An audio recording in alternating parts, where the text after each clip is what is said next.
for electing folks, then the party can work to hold those folks accountable when they're elected. Because when they come back to be endorsed again, right, and say, hey, you endorsed me 4 years ago, I'd like to run again.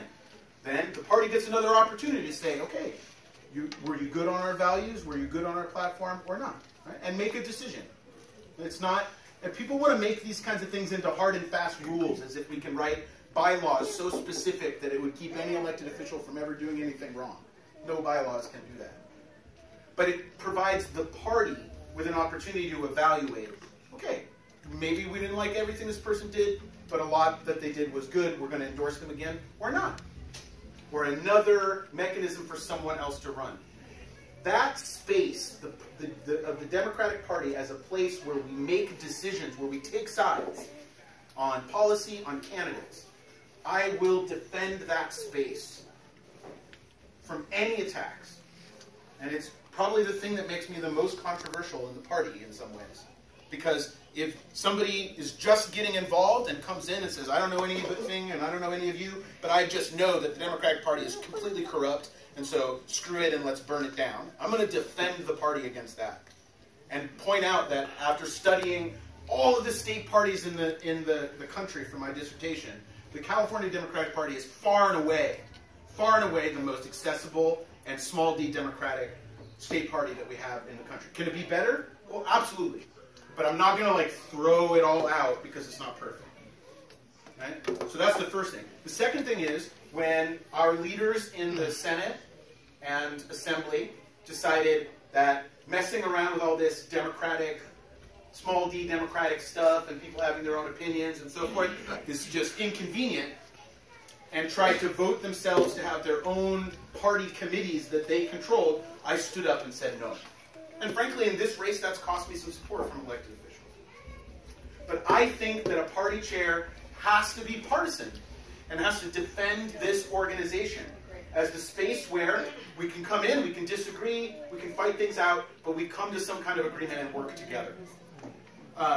All of that being said, I'm an open book in terms of where I stand on policy, right, and values. I'm very much on the left of the party, but I can work with people who don't agree with me about everything. And I think that that's something that has to be a function of a good chair, whether it's at the county level or at the state level. I think that if we can achieve in California having a party that puts values first, that organizes in communities to open up access to political power for people who don't have it, that we continue to send more and more and better Democrats to Washington to fight Trump's agenda, if we can take the California Democratic Party's platform and make even most of it law, we will have achieved tremendously huge things for this country, for progressives, for our side. And I want to put every waking hour that I have behind those projects and those efforts. And that's why I'm running for chair.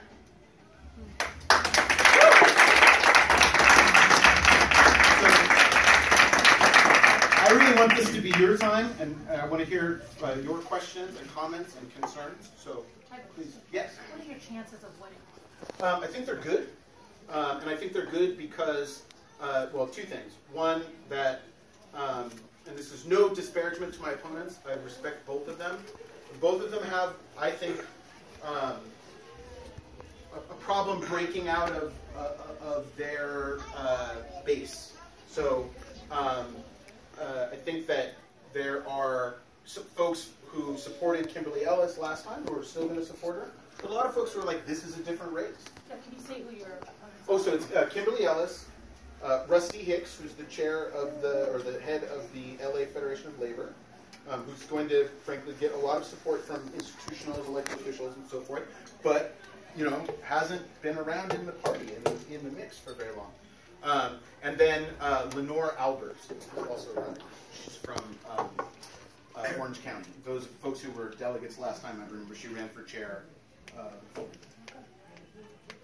So I think that I have the biggest network in sort of, you could say, all three pillars of the party.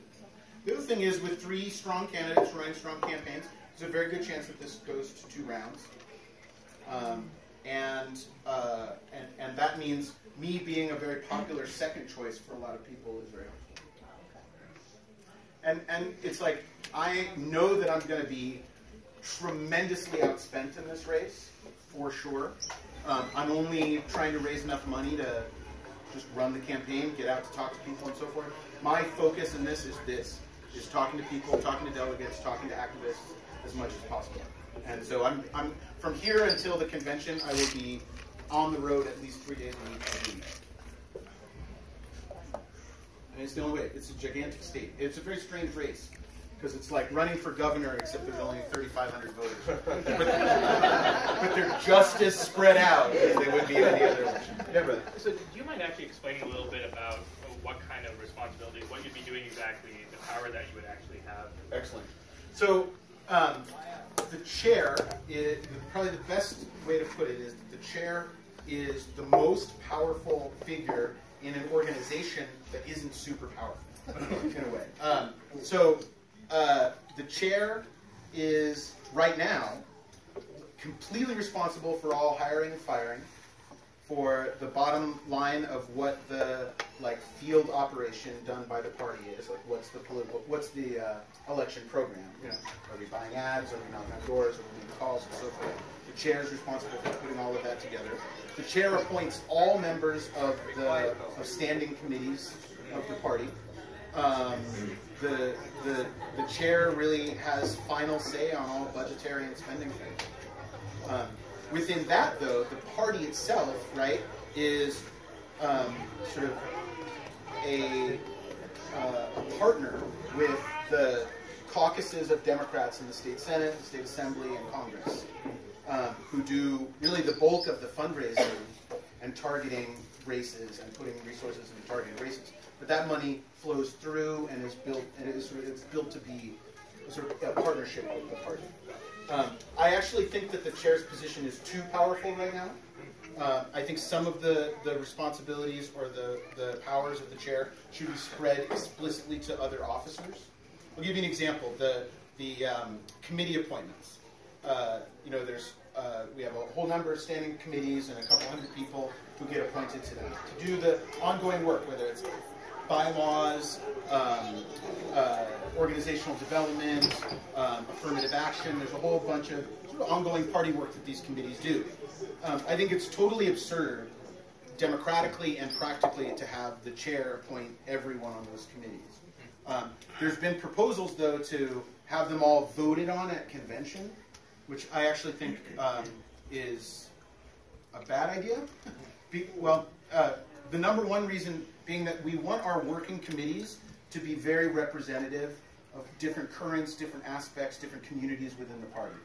And it's just, if you throw it open to a full election and everybody, the most popular person in every area gets on these committees, there's no guarantee that we're going to meet any of those goals for representation. And the goals are not just, it's not as simple as saying like people of color or women or LGBTQ community folks. Like, I mean, like, it's good to have somebody who represents like education, trade unions in the room for the resolutions committee when we're discussing education issues. Right? So you can't like write a bylaw to have affirmative action for that person, but you need a conscious effort to make sure that you're putting the right people in. So I think that the heads of the committees, the co-chairs of the committees, should be appointed by the chair, and I think that the officers plus, say, 6 or 7 people elected by the e-board should constitute a committee on committees. Take a weekend, get all the applications in, hash it out, appoint everybody to committees. But there should be more things that hold the chair accountable to the other officers or to the executive board or to other elected people in the party. And by the way, if I get like too far down into the weeds, just back me up, because I could sound off about obscure party structure all day. Yeah. So, for myself, I see myself either supporting you or Kimberly in this race. I don't really, like, Rusty Hicks' campaign just called me, and I told him I was busy.